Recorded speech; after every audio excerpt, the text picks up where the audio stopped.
vamos falar sobre algoritmos. Um algoritmo nada mais é do que um conjunto de passos para se obter uma saída específica a partir de uma dada entrada. Cada passo tem que ser precisamente definido, de tal modo que possa ser traduzido em uma linguagem de computador e executado por uma máquina.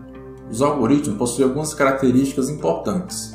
A primeira delas é a finitude, que diz que um algoritmo tem que chegar ao fim.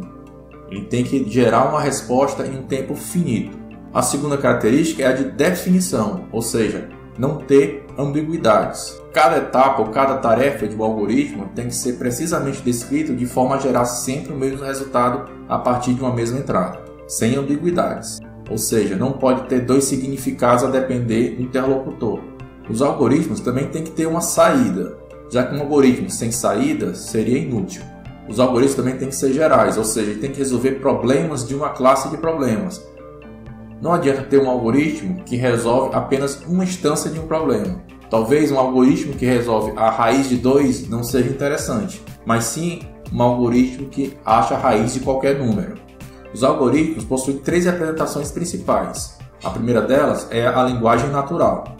Na linguagem natural, listamos as tarefas através da nossa língua do cotidiano, seja português, inglês ou qualquer outra língua falada. A segunda representação mais comum é a de fluxograma.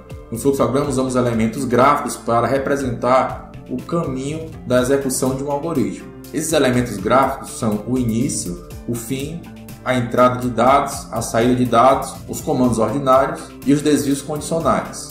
Com exceção do desvio condicional, que é um losango, os outros blocos podem variar um pouco. Aqui temos um exemplo de um fluxograma que resolve uma equação do primeiro grau para A diferente de zero. Temos o início, uma leitura de 2 variáveis, A e B, e um desvio. Caso A seja igual a zero, ele segue um caminho. Caso seja diferente de zero, ele segue outro caminho. Aqui nós temos o caso onde ele calcula o valor de x e escreve o valor de x e chega ao final do fluxo. A terceira forma de se representar algoritmo é através do que chamamos de pseudocódigo.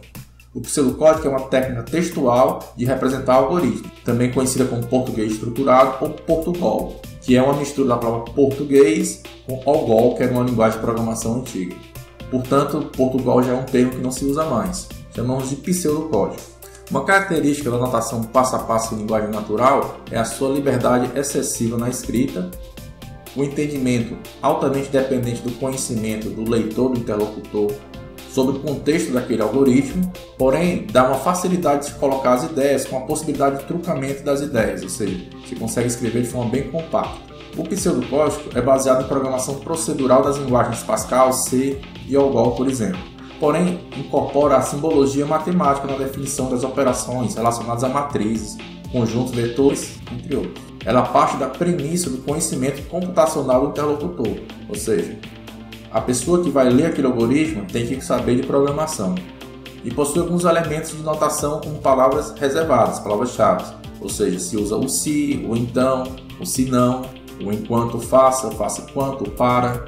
Temos aqui um exemplo em pseudocódigo de um algoritmo que verifica se um dado número m é primo ou não. Verificamos aqui que temos o for, to, do, if, operadores matemáticos como o mod, que é o resto da divisão, e o return. Ou seja, é bastante parecido com uma linguagem de programação.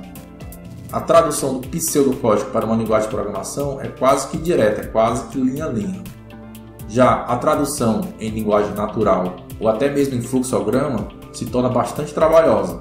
De forma geral, a linguagem natural e os fluxogramas são usados mais quando os interlocutores não sabem de programação, não são da área de computação.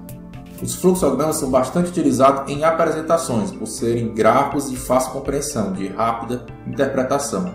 Já os pseudocódigos são usados bastante na área científica acadêmica, em artigos científicos, onde descrevemos um algoritmo e não queremos nos ater a uma dada linguagem de programação específica. O estudo de algoritmos é um estudo bastante amplo, você pode passar a vida toda estudando algoritmos.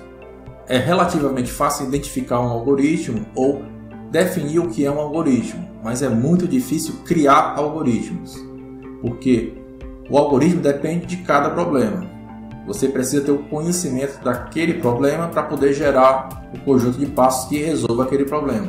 É mais uma questão do domínio do escopo do problema do que da programação em si. Primeira coisa que você deve fazer ao confrontar um problema é perguntar a si mesmo se você sabe resolver aquele problema. Se você tiver papel e caneta e uma calculadora, você consegue resolver aquele problema. Se você sabe resolver aquele problema, então você sabe o algoritmo para resolver aquele problema. E aí passa a ser apenas um problema de programação. Se você domina uma linguagem de programação, para conseguir traduzir aquele algoritmo que você sabe em uma linguagem de programação. Uma questão importante sobre algoritmos é que nós não costumamos associar evolução tecnológica a algoritmos. Sempre achamos que a evolução tecnológica surge da evolução do hardware, ou seja, computadores mais rápidos, mais poderosos, com mais memória. Porém, esquecemos que muito da evolução tecnológica que vivemos surge de algoritmos que são inventados a cada dia.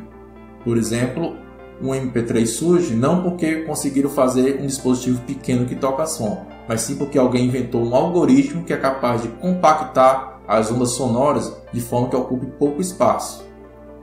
O Netflix também não só existe porque existe internet mais rápida, mas porque existe um algoritmo capaz de compactar áudio e vídeo em pouco espaço de memória. Sistemas de busca, sistemas de reconhecimento facial, todos eles também devem-se sua evolução atual a algoritmos inventados recentemente.